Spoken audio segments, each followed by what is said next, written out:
Hey guys, so for the next 48 hours, I'll be making a manga. This was started the other week when I was just sitting, thinking at my desk, when I suddenly got the idea to make a one-shot manga. But then I thought that wasn't hard enough, so I decided I was going to make it in 48 hours. Oh my god! And let's just say, I might have pushed it a little bit. So the first thing I needed to figure out was what I actually needed to do to make this manga. Like, you know, the steps of making one. So I did some research and gathered these steps. Step 1 was story idea / plot. Step 2 was character design because, you know, without a character to draw, it's literally just a book. Step 3 was storyboarding. Step 4 was scripting. Step 5 was rough pages. And then finally step 6 was the final page. So after gaining this knowledge, I took my first steps of my journey of creating this manga, of course, starting with story ideas. So to begin, I started by brainstorming ideas in my head, just thinking of like what kind of story I wanted to create. When I came up with the first idea of Onesie Ninja. So Onesie Ninja is about an older teenage boy who of course is a ninja. He is burdened with keeping his family's failing ninja clan around with his skills, but he's kind of lazy and just wants to watch anime and wear his onesie. I thought it was a pretty fun idea because he could just go on random missions and do dumb stuff. Like, there doesn't actually have to be a goal to anything except from him keeping his family around. And the second idea that I thought of was gods of convenience. It was going to be about gods who are like put on earth, but because they have no transferable skills, they have to like run or work in convenience stores to make their money. And they try to use their powers to like make money different ways, but it never works out and they always end up living their life working at the supermarket. I thought this one was a pretty cool idea as well, but ultimately I ended up going with the first one, Onesie Ninja, just because I felt like I'd be able to do a bit more with it and make it a bit more exciting, and I'd be able to try out some different perspectives with like fighting scenes and stuff. Even though my art isn't that good, and you'll see that like this was a struggle. So after just getting the rough idea, I started fleshing out the story a bit, and I came up with like a rough plot for this one shot, which you'll see in a minute once I show you the storyboard. But for now, on to step 2, character design. So to start off my character design, I began with finding references which I liked to see what I could create. So I looked on Pinterest and made a reference board in PureRef, I'll leave it linked down below, and used these images for a sort of inspiration. This led me to drawing the MC. Unfortunately, I forgot to film me drawing him, but this is what I ended up with anyway. I wanted him to look pretty simple and basic, just like nothing out of the ordinary, because, I don't know, I just wanted him to look like that, I guess. You can't really see in the picture, but he also has a weapon on his back, which is like a menkiddy knife, or whatever it was. It's like for making soba noodles. I thought it was cool, I thought it looked cool, so I was like, yeah, he's gonna use that as his weapon, because it like, and I'll just make it really big. After designing the MC, I decided to design his brother and sister, because they were going to be in quite a few of the panels. So I started off by drawing his sister. I took heavy influence from this Gachi Ikuta character, especially with the hair, because like, I'm really not good with hair. Like, it took me so long to draw the MC, and especially his hair, just getting it right. I think I spent like 30-40 minutes just on the hair alone. So it was like, yeah, it was really hard for me. That's one thing I want to say. Character design was quite difficult for me because I don't really ever draw my own characters. So this was a completely new experience, and it was really eye-opening, to be honest, because it showed me how much I need to improve and like all these other places I could work on.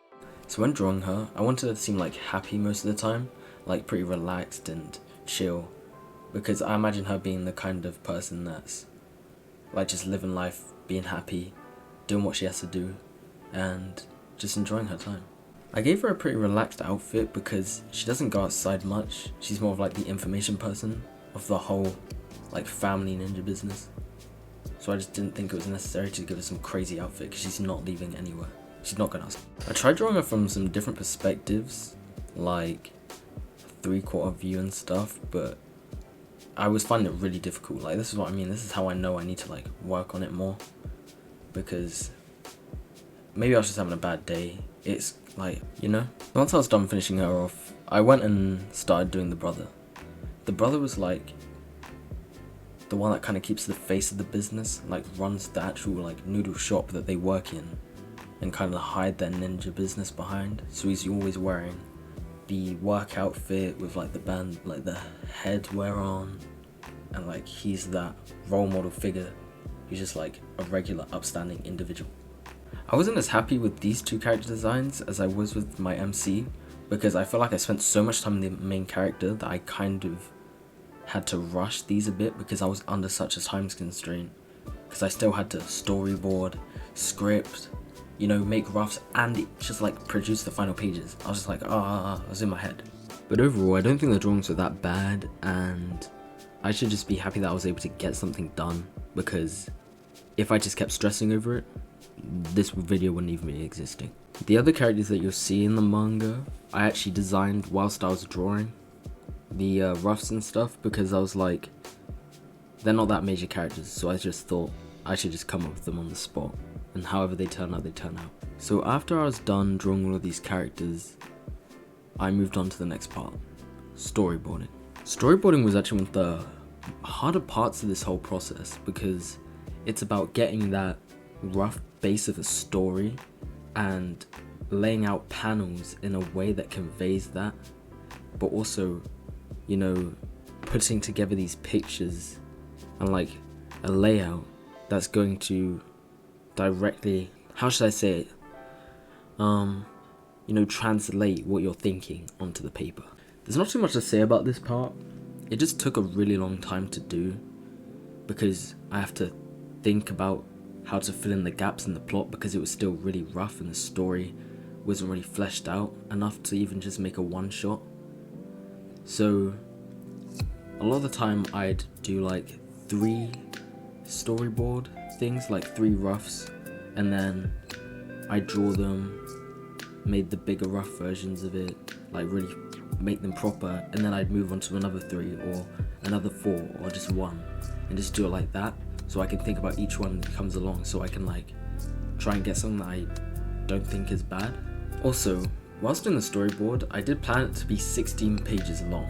This is because I saw in one of the videos that I watched when I was doing research that most one-shot mangas are like between, I think it was like 18 to 14, so they'll like do 16 pages. So I was like, oh, I'll do 16 pages. But that was too blimmin' adventurous. I couldn't do 16 pages, sorry, in the time that I had.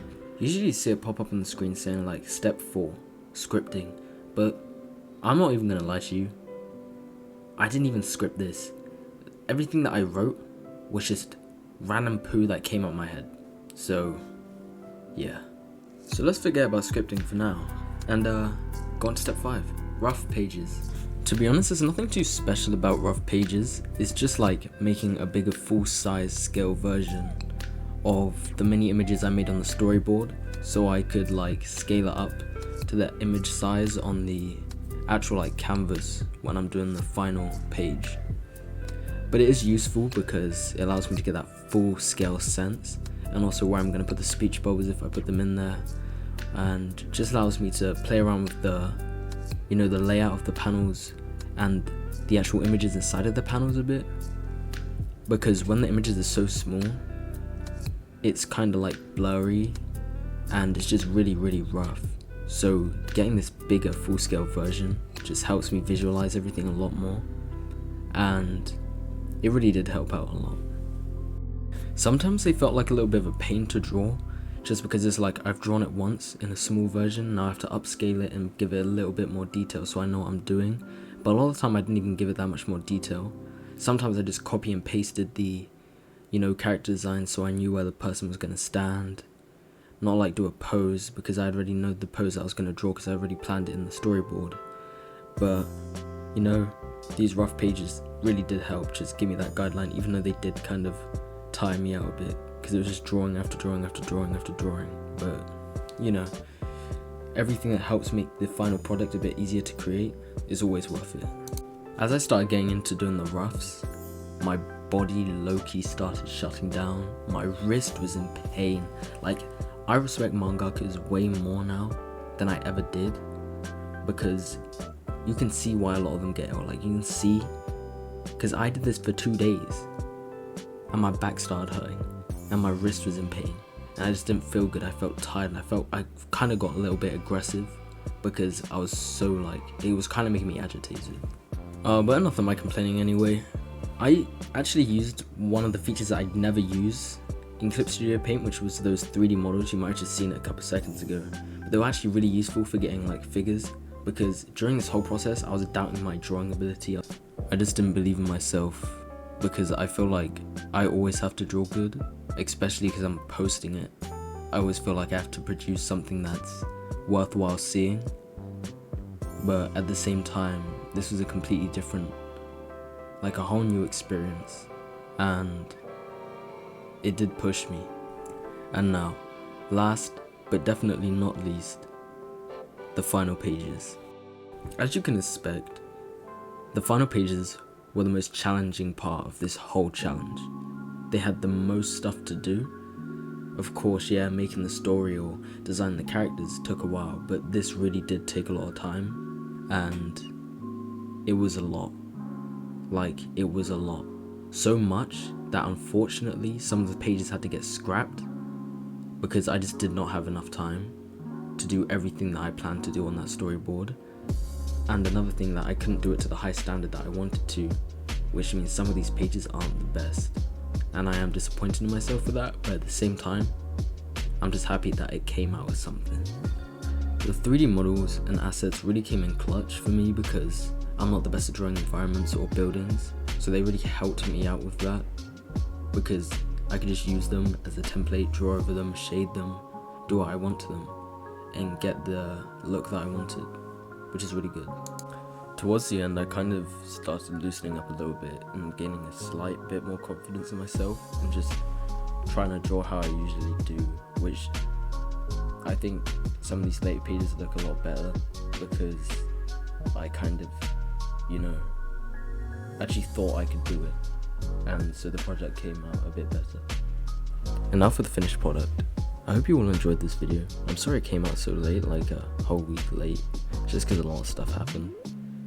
But I hope you guys enjoyed the video, and I'll see you in the next one.